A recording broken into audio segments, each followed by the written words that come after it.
Hello dear students, how are you all? I hope you all are well. I am Seerat from RS Coaching Center. आज हम history class 9 chapter 1 का topic read करेंगे, subsistence crisis. This is one of the most important question जो exam में आता है, तो हम इसे अंडरस्टैंड करते हैं. अब सबसे पहले रीड करने से पहले हम ये समझ लेते हैं कि सबसिस्टेंस क्राइसिस होता क्या है. It is an extreme situation in which the basic means of livelihood are endangered. एक ऐसी सिचुएशन जिसमें असेंशियल कमोडिटीज़ के प्राइसेस इतने ज़्यादा इंक्रीज़ हो जाना कि लोग उसे परचेज़ नहीं कर पाते, जिसकी वजह से वो सर्वाइव नहीं कर पाते. राइट, चलो अब हम word to word explanation read करते हैं. The population of France rose from about 23 million in 1715 to 28 million in 1789. This led to a rapid increase in the demand for food grains. France में 1715 में 23 million population थी, जो कि 1789 आते आते 28 million हो गई. तो एक सर्च देखने को मिला हमें, और इस रैपिड इंक्रीज़ की वजह से जो फूड ग्रेन की डिमांड थी वो इंक्रीज़ हो गई.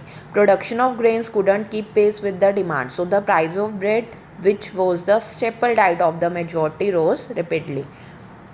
अब क्या हुआ, पॉपुलेशन इंक्रीज़ हो रही है बट ग्रेन की प्रोडक्शन उतनी नहीं है, तो इसलिए जो फूड ग्रेन्स थे, जो ब्रेड था, जो कि स्टेपल डाइट थी मेजॉरिटी ऑफ पीपल की, उसके प्राइजेस इंक्रीज़ हो गए.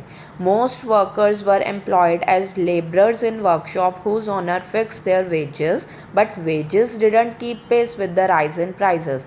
अब मोस्टली जितने भी वर्कर्स थे फ्रांस में, वो वर्कशॉप में एज अ लेबरर वर्क करते थे, और उन वर्कशॉप के जो ऑनर थे उन्होंने उनकी वेजेस यानी सैलरी को फिक्स कर दिया था, लेकिन उनकी सैलरी फिक्स थी और कमोडिटीज़ के प्राइजेस इंक्रीज़ हो रहे थे. जो भी थिंग्स उन्हें ख़रीदनी थी उनके प्राइजेस इंक्रीज़ हो रहे थे, जो कि वो नहीं खरीद पाते थे.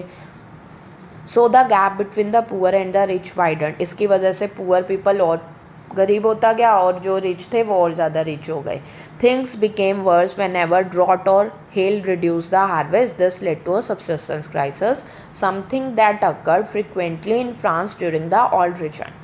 अब ये सिचुएशन और ज़्यादा वर्स कब हो गई, जब एक तो क्रॉप प्रोडक्शन पहले ही कम है, राइट, ऊपर से जो क्रॉप प्रोड्यूस हुई है वो ड्रोट या हेल की वजह से ख़राब हो गई. ड्रोट सूखा पड़ जाना, हेल जैसे कि ओले पड़ जाना, जिसकी वजह से जो भी क्रॉप थी वो भी ख़राब हो गई. तो इसी की वजह से सबसिस्टेंस क्राइसिस आया, यानी कि एक एक्सट्रीम सिचुएशन आ गई कि लोगों को उनकी लाइवलीहुड की थिंग्स ही नहीं मिल रही थी.